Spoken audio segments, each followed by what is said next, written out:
Bonjour à tous, bienvenue sur la Minute Med, le nouveau podcast dédié à l'actu des médias. Je suis Caroline Duchossois, directrice marketing publicité chez Russell Advertising France et la voix de ce podcast.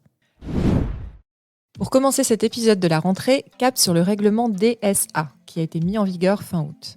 Le règlement DSA, ou Digital Services Act, est une initiative de l'Union européenne visant à réguler les services numériques en ligne, pour, je cite, « créer un espace numérique plus sûr où les droits fondamentaux des utilisateurs sont protégés ».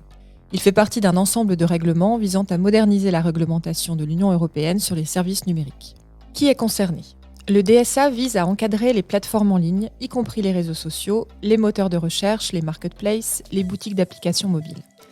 Au début, seules 19 très grandes plateformes devront se conformer à ces règles en raison de leur nombre d'utilisateurs actifs mensuels dépassant 45 millions au sein de l'Union européenne. Parmi elles, on retrouve 5 services de Google, Facebook, Instagram du groupe Meta, Apple, Amazon, X, anciennement Twitter, ou encore Booking. Les autres services numériques seront également régulés, mais avec un délai supplémentaire de 6 mois jusqu'au 17 février 2024. Et des exceptions basées sur la taille de l'entreprise ou le chiffre d'affaires en Europe seront prises en compte. Alors que prévoit le DSA ? Le DSA impose de nouvelles obligations aux grandes plateformes en ligne, notamment la modération des contenus haineux et illégaux, la désinformation et la mise en place de mécanismes de signalement et d'appel pour les utilisateurs. Les plateformes doivent également expliquer leur système de recommandation, permettant la désactivation des algorithmes. Enfin, la publicité ciblée pour les mineurs ou les données sensibles sont interdites, avec une bibliothèque des annonces publicitaires et des critères de ciblage obligatoires. Pour les marketplaces, elles doivent vérifier l'identité des vendeurs tiers, informer les acheteurs sur les produits illégaux et permettre le signalement de produits suspects. Des vérifications aléatoires des produits sont nécessaires, tandis que les dark UX sont interdits. Pour finir, les très grandes plateformes doivent subir des audits externes sur les risques et mesures prises, tout en respectant la liberté d'expression. Quelles sanctions et par qui ? La Commission européenne supervise principalement les très grandes plateformes, tandis que les autres services numériques relèvent des autorités nationales avec des coordinateurs dans chaque pays. En France, il s'agit de l'autorité de régulation audiovisuelle et numérique, plus communément appelée ARCOM. Un conseil des coordinateurs gérera les conflits d'interprétation. Les entreprises en violation du DSA risquent des amendes allant jusqu'à 6% de leur chiffre d'affaires mondial et peuvent faire l'objet de mesures correctives immédiates, y compris une suspension temporaire de leurs activités dans l'Union européenne. En bref, ce nouveau règlement sur les services numériques, entré en vigueur le 25 août, vise à encadrer les activités des plateformes, en particulier celles des GAFAM. L'objectif ? Lutter contre les nombreuses dérives présentes en ligne, comme la haine, la contrefaçon ou encore la désinformation. De nombreux médias français s'engagent contre ChatGPT. Le groupe TF1, une filiale du groupe Ouest France et bien d'autres ont bloqué l'accès aux données de leur site qu'OpenAI cherchait à utiliser pour former ses modèles sur son site. Ces médias français ont suivi les médias étrangers comme le New York Times ou le réseau ABC, qui étaient les premiers à prendre des mesures pour empêcher l'intelligence artificielle de récolter leurs données.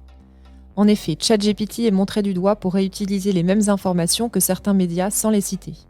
Si certains crient au plagiat et attendent une forte réglementation, d'autres souhaitent voir l'intelligence artificielle comme une opportunité d'améliorer la collecte, l'analyse et la diffusion de l'information. Emmanuel Macron interrogé en direct sur TikTok et YouTube. Le 4 septembre dernier, Hugo Décrypte, créateur de contenu spécialisé dans l'information, a réalisé une interview du président de la République. Ce n'est pas la première fois que le youtubeur reçoit une personnalité politique. En effet, il avait déjà réalisé des entretiens avec tous les candidats à la présidentielle de 2022, à l'exception d'Emmanuel Macron.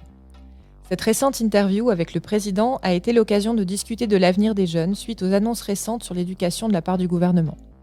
Lutte contre le harcèlement, retour de l'uniforme à l'école, réduction des vacances scolaires d'été, hausse des bourses étudiantes, santé mentale des jeunes sont les sujets qui ont été évoqués pendant presque 2 heures. Pour finir cet épisode, parlons du gros coup de com' de l'été, la stratégie marketing autour du film Barbie. Un plan de communication XXL a été mis en place partout dans le monde pour annoncer la sortie du film.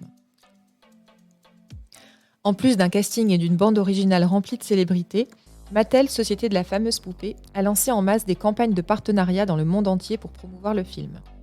Un menu spécial Barbie chez Burger King au Brésil, boisson Barbie chez Starbucks ou encore un avion à son effigie en Espagne.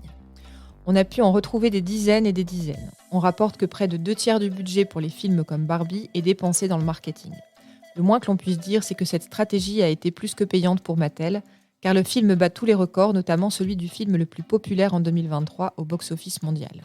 De quoi redorer l'image de la marque de poupée longtemps considérée comme stéréotypée.